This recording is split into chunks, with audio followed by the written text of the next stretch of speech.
Now, your Local 2 Weather Authority forecast.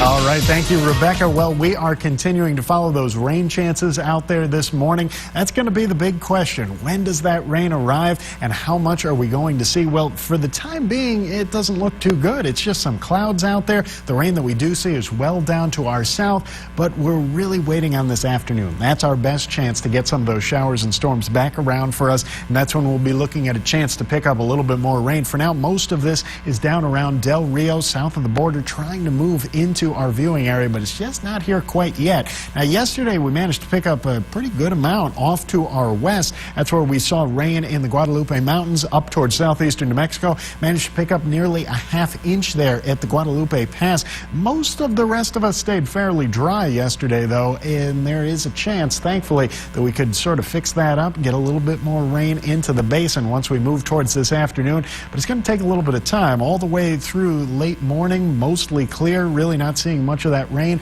And then this afternoon, that's when we get that chance for some scattered showers and storms all across the basin, down towards the southern Trans-Pecos along I-10. At least a chance that we could see a little bit more of that rain develop for us. And if it does, also help out our temperatures, drop us down a bit more. Today looks like the coolest day in our forecast. Highs only making it into the low to mid 80s. Definitely a big change of pace for us, well below average.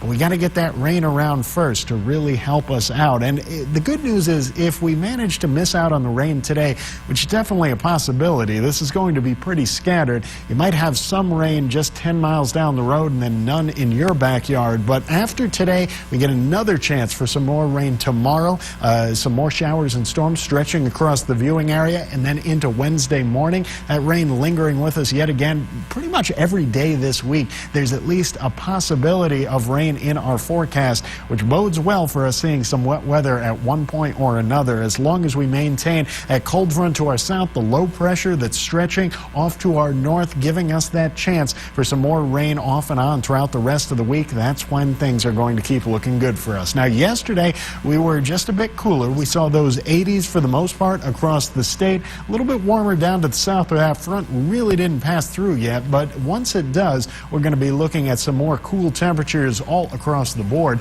We're down in the 70s for the most part this morning across the state. 72 in Odessa, Midland, 70 in Big Spring, some 60s down into the Trans-Pecos and Davis Mountains, a little bit cooler down that way.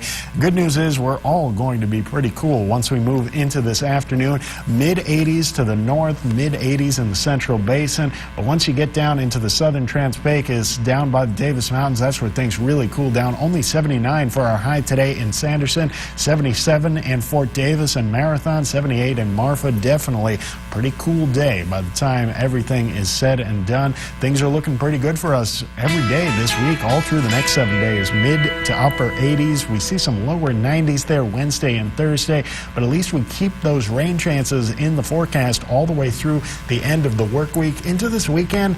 It's going to be a little hit or miss, but still at least a chance for some more rain and some of those temperatures staying in the upper 80s, below average highs all week long.